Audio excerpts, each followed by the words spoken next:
Hi everyone, and welcome to Painting the Equine Resin. Today is part 1, Inspecting the Model. The resin we're going to be painting is Sarah Rose's Mini Chemo Sabi.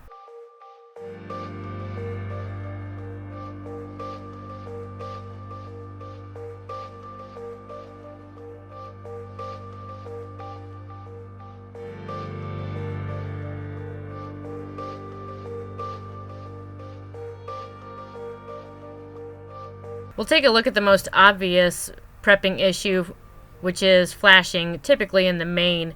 Right here you can see the flashing between two of the tendrils. This is pretty typical for a resin casting that hasn't been prepped.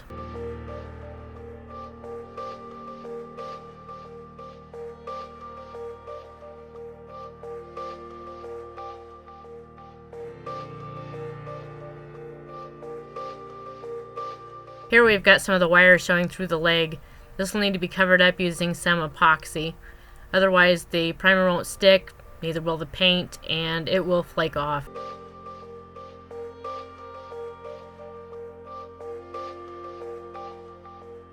On this hoof here you can see a pinhole that's been filled already by Sarah herself.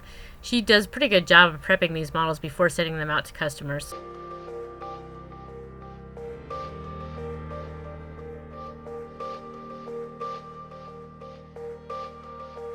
Here we're taking a look at the top line along the back. You can see that there's really no seam there. We do come across another wire that's going to need to be covered in epoxy. But as you get into the tail, you can see a seam line pretty blatantly. This is also typical of resin models. It'll need to be carved out. Some of this will need to be filled. There's probably some air bubbles here that we can't quite see on camera. But the most part is going to be scraping and resculpting of the area where the seam is running through the tail.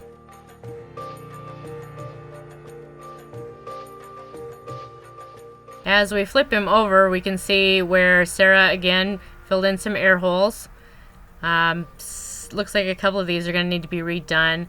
There's some more flashing here where the seam, some of the resin seeped through the seam a little bit, and the mold along the buttocks looks pretty good. There's a seam there.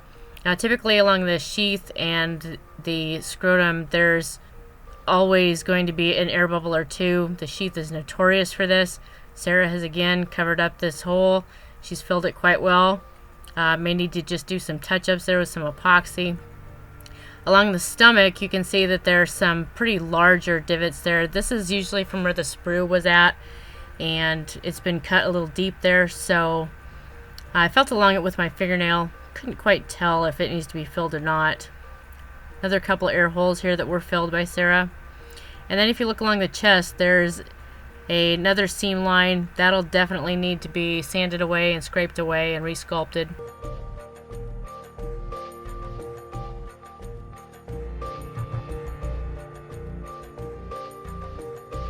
So taking a look at the face, you can tell that this is probably a later model since the seam doesn't line up too well. A lot of restructuring is going to need to go on here.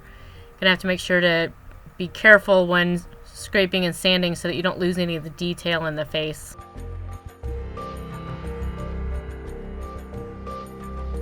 And here we have yet another exposed wire that's going to need to be filled by epoxy.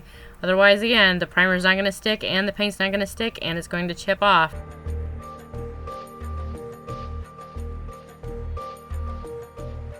Last but not least is he is very wobbly. He is not secure in his base at all. We're going to need to build up the peg that he's using to stand on. He will not be permanently affixed. We will just add some epoxy onto the peg and he'll be good as new, standing solid.